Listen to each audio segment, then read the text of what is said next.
Real Racing 3, one of the earliest true sim racers on mobile, is about to disappear forever. On March 20th, 2026, its servers will shut down completely, and the game will be gone forever. Years of racing, grinding, and memories, all wiped out in a single moment. But have you ever stopped to think about why this is happening? And more importantly, how did this series even begin? How did one of the most expensive mobile games of its time end up under EA in the first place? And after Real Racing 3 shuts down, is there any chance of a Real Racing 4? Or is this really the end? In today's video, we're breaking down the complete rise and fall of the Real Racing franchise, and exactly how EA step by step destroyed it. Real Racing originally was not an EA game. It was developed and published by a company called Firemint. But before talking about Firemint, let's talk about the first Real Racing game from 2009. So, just before Real Racing, the developers had launched a game called Flight Control, which became really popular at that time. Because of that, when Real Racing was announced and its teaser trailer was shown, a huge hype was created around the game. Most of the team was inspired by high-quality console games like Gran Turismo and Race Driver Grid. But even more than that, most of them were inspired by real-world racing. They wanted to capture that feeling and authenticity you get when you win a real-world race. For that, the team was even taking go-karting as a Christmas party. The developers wanted to combine 4 core elements of real-world racing: driving, racing, realism, and glory to deliver a refined experience. Along with Real Racing, Firemint was also working on a technology called CloudCell. With its help, social integration such as YouTube and Facebook was possible inside the game. Using this, multiplayer leaderboards were also planned to be added. This meant the scope of the game was pretty big, and with a big scope comes a lot of spending. Maybe that's why it was rumored to be one of the most expensive iPhone games of that time. The developers themselves said there was no real business sense behind making such an expensive game. They just wanted to create something that would completely change the genre. This shows how passionate the developers were about the game. Anyway, Real Racing 1 started development in 2008 and was launched on June 9th, 2009 for iPhone and iPod Touch. Correct! It was never launched for Android. The game was priced at $9.99, which, not just back then, but even today, falls into the premium category. But the game had social integration, a unique in-car view, custom control options, 36 cars, 12 unique tracks, top-tier graphics and sound, basically everything. Because of this, people loved the game even with the $10 price tag. On Metacritic, it received an 88% critic rating. IGN and Pocket Gamer gave it a 9 out of 10, while reviewers like 148 Apps, Slide to Pay, and TouchGen gave it 5 out of 5, and even 100% ratings. But later on, you'll see how this very game sparked the rise of both the franchise and the studio, and ultimately became the reason for their downfall.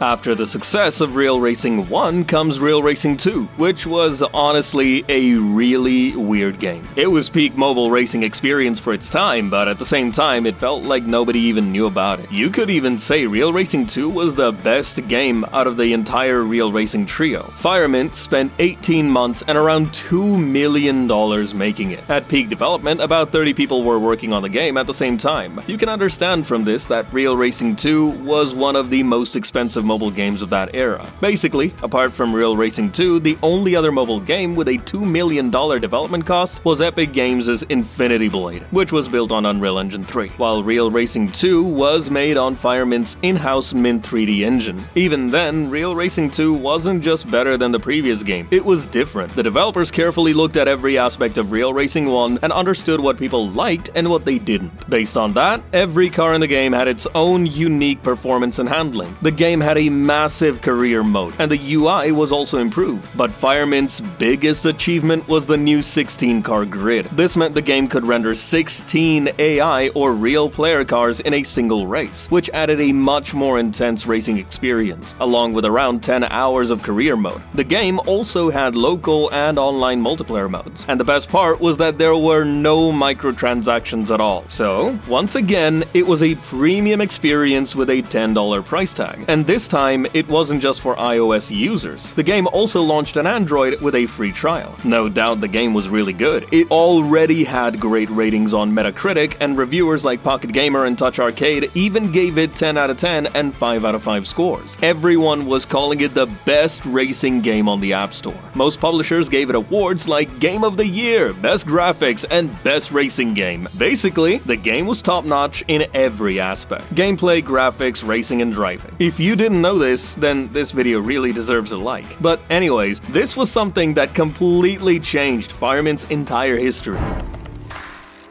Firemint was an Australian company that originally started back in the 1990s. In the beginning, they used to make contact-based games for other companies. Firemint's first mobile game came out in 2003. That means they were making games for mobile devices even before people really knew what mobile gaming was. So when Apple launched the iPhone and the App Store, Firemint got the perfect chance to capitalize on the mobile gaming market. Flight Control turned out to be Firemint's groundbreaking hit. After that came Real Racing, and with the success of the Real Racing games, Firemint became a serious name in mobile gaming. On the other hand, there was a famous PC and console game company called EA. By now, you already know that everything EA touched, it was either closed or destroyed. And at that time, EA wanted to show its dominance not just in PC and console games, but also in the mobile gaming market. For that, Firemint and Real Racing felt like the perfect opportunity. In 2011, EA acquired Firemint for an undisclosed amount. Before this, EA had already acquired Iron Monkey Studios in 2010, which had worked on several popular mobile games like The Sims, Kung Fu Panda, and even Need for Speed mobile games. Anyway, after acquiring and merging both of these companies, a new studio called Firemonkeys was formed. That came under the EA mobile division. But this is where the entire direction of the Real Racing games completely changed.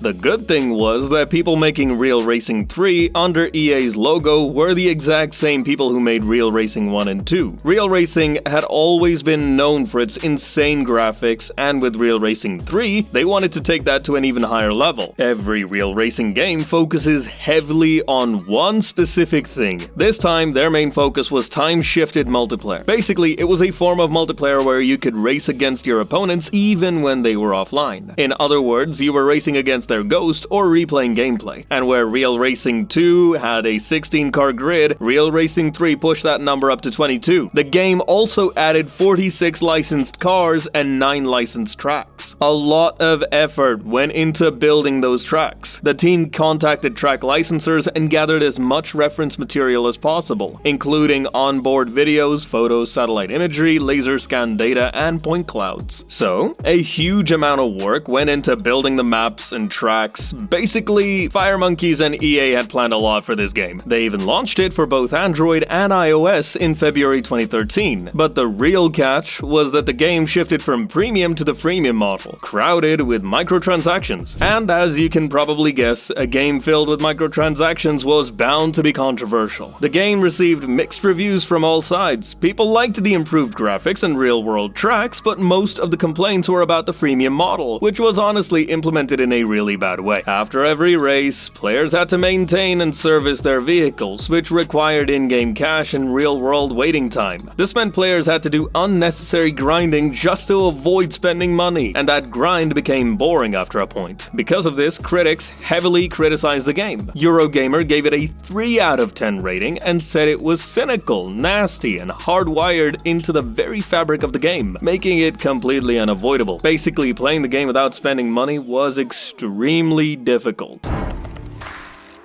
But still, at least back then, gamers actually liked the game. Yes, there was grind, EA's greed was clearly visible, and the microtransactions were way too much, and honestly unnecessary. But the game was genuinely fun and offered a solid experience, and the same in-app purchases that everyone criticizes are also the reason the game kept getting new content and support for more than 12 years. At launch in 2013, the game had only 46 cars, but because of regular updates, that number grew to 110 by 2016, and by December 2025, it crossed 500 cars. The racetracks, which were only 7 at launch, increased to 58. Even at launch, the game didn't have real-time multiplayer, car customization, race teams, or limited-time events. But because of the free-to-play model, all of this eventually got added to the game. In 2016, the developers themselves revealed that for the last 2 years, they had been pushing an update every 6 weeks. Look, we're not trying to justify the game's in-app purchases, but at least we can talk about the good parts. And you can tell people liked the game because, according to EA's Q1 2014 financial report, the game had already hit 45 million downloads. By Q2 2014, it reached 70 million downloads, with an average of around 18 million monthly active players. So because it shifted from a premium to a freemium model, the game reached a much larger audience. And EA made a lot of money from it too. By 2019, the game had generated $27 million in revenue. And even 11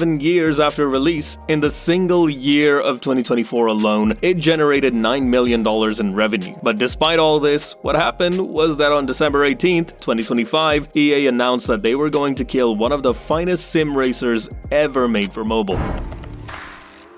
Alright, before we talk about the actual reasons behind Real Racing 3 shutting down, we really need to appreciate the love and devotion of the Real Racing 3 community. Because right now, they are literally furious, angry, crying, and at the same time completely helpless. Fans have been playing this game for years, so when the game goes away, years of effort, grind, and money all just disappear with it. And this is exactly why core gamers never support microtransactions. Compared to a premium game, when you end up spending hundreds of dollars in a free-to-play game, you don't even realize it in the moment. Anyway, to save Real Racing 3, fans have filed a petition demanding a community-supported or legacy version of the game, so players can at least save their investments and memories. There are 2 more petitions as well, where fans are asking for a playable offline version of the game. Some people are even demanding that Apple add the game to Apple Arcade. On top of that, people are even creating fan versions, so Real Racing 3's real fans are doing everything they possibly can. A well-known YouTuber named ME7, who has been making videos on the game for the past 10 years, even asked his audience in a video whether they would be willing to play the game on a subscription model. And the response was surprising. Fans were actually ready for it, meaning they're willing to spend even more money just to save the game.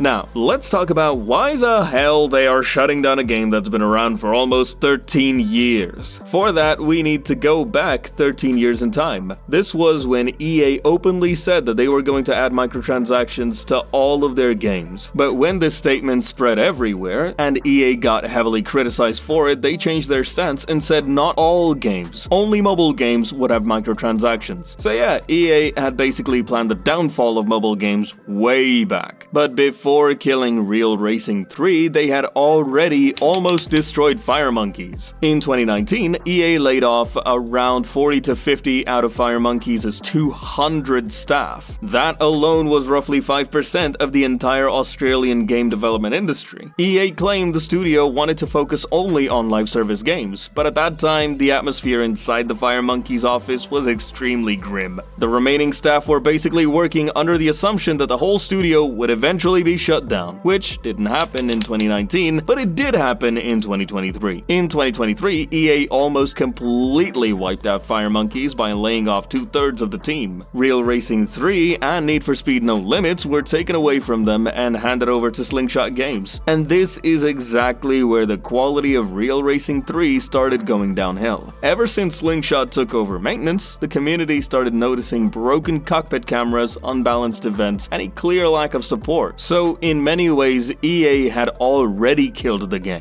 But there's one more important thing we shouldn't ignore, and that is licensing. See, Real Racing is one of those games that added hundreds of licensed cars, teams, and racetracks over time. All of these licenses are bought for a fixed period by paying a lot of money. So it's very likely that there were back-end licensing issues with the licensors. At least that's what the community believes. And this theory makes even more sense when you look at EA's recent actions. EA also shut down Dirt 3, which launched in 2011, Dirt Showdown from 2012, and Grid 2 from 2013, all in November 2025. Just like Real Racing 3, these games also heavily relied on licensed cars.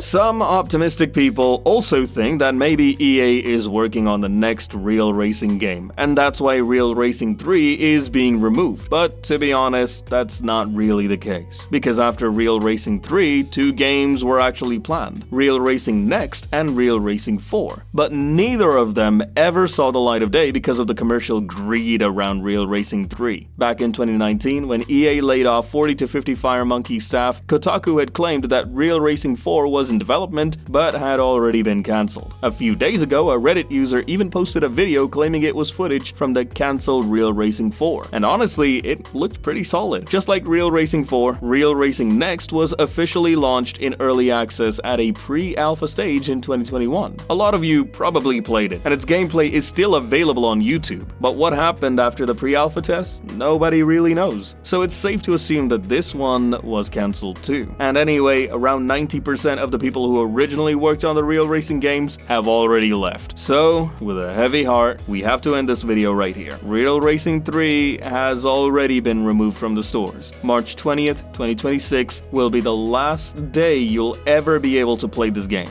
And maybe this is also the day the entire franchise finally comes to an end. In a moment like this, make sure to share your childhood memories, the ones you made while playing this game. And if you want to see how greed has destroyed mobile gaming sequels, check out the video on your screen right now, and make sure to subscribe to the Game Explainers for, well, more game explainers.